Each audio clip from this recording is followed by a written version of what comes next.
remember the age I was, but I know I was less than 12.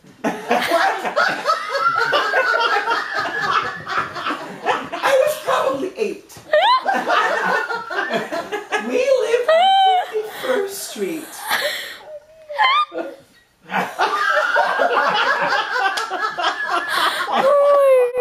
In a flat. Which meant that there was a family upstairs and our family lives downstairs. The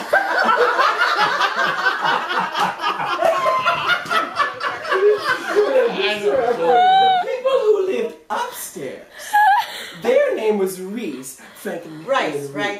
Oh, it's spelled R-E-I-S. But it's rice. Oh, like they spelled it wrong. R-E-I-S-E is rice, but R-E-I-S is rice. R-E-I rice, rice spelled rice. Frank and Marion. Reese Rice. Rice. They had 3 children. Celine, who was my best friend back there, because she lived upstairs. And she was a bit younger than I. Melody, their other daughter, and Todd. He was the youngest. But it was Celine and I who were good friends. So, my family lived downstairs and we rented. While the Rices, whatever, owned the building and our flat.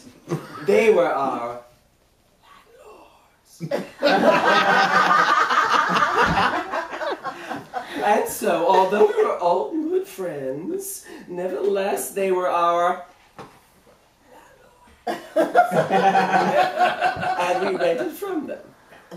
I remember all these years my folks were looking for a home of their own to purchase a single family home.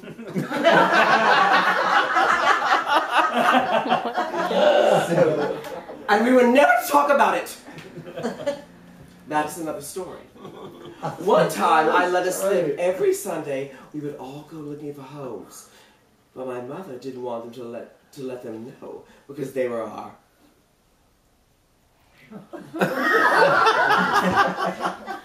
and maybe they'd start looking for new renters or something. I don't know. Anyhow, I don't remember why. It was winter. And I was upstairs visiting Sweetie, and we were playing, and the Reeses were up the first of all any of my friends who had a television set.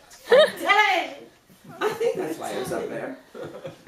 To watch Howdy Doody or something.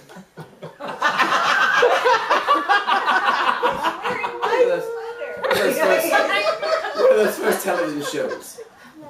So, we were just kind of sitting around and watching television, which was a real treat. And the Reeses also had this beautiful leather green chair. Oh, yeah. Ottoman. It was new and it was leather, and it was all kind of unheard of. I don't remember any of the circumstances of how I got into this or how I even got a hold of the pin. Oh. I love the death. I'm giggling because it says giggling. It was a straight pin. Just a regular little straight pin with a little head on it. And kind of without thinking, capital letters, I was watching television and I'm playing with Celine and I wasn't thinking. I was not thinking. And I just kind of laying around and I started joking, just poking that pin into whatever I thought was the cushion of that chair. However, it was leather. However, it was leather rhymes, just a little bit if you're close to rhyme. However, it was leather. I didn't know about leather in the same way I knew about upholstery. You know that a straight pin can go into upholstery and come out without leaving a mark?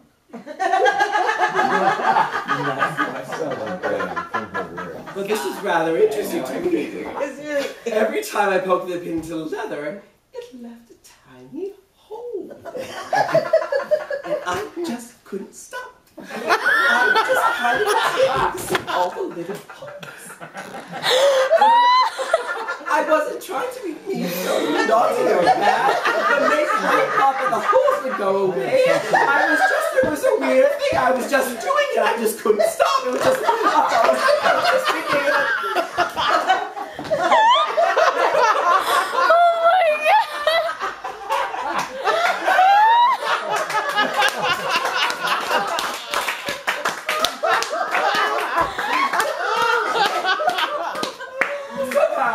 Mrs. Rice came in. She was just a lovely lady. She was rather tall, but really, I mean, rather quite normal. And she was a very lovely lady. But she was upset, bold. When she saw what I had done to her beautiful green chair, it was obvious. It was on, you know, where your back would rest. I mean, you could see it. I just remember it was like big trouble. Verbatim from you transcribed. I was in. And my folks, you know, Mrs. Rice. I mean, we always had good, bold relationships with them. They were nice people. We, capitalists, were nice people. Capital letters. As I said, and we were renters. And all of a sudden, I, bold capital letter, did this damage to this expensive piece of furniture. Oh my God. I don't remember how it was resolved. I just remember everyone was angry with me. And that's the story. Oh my God! That is awesome! Oh my God!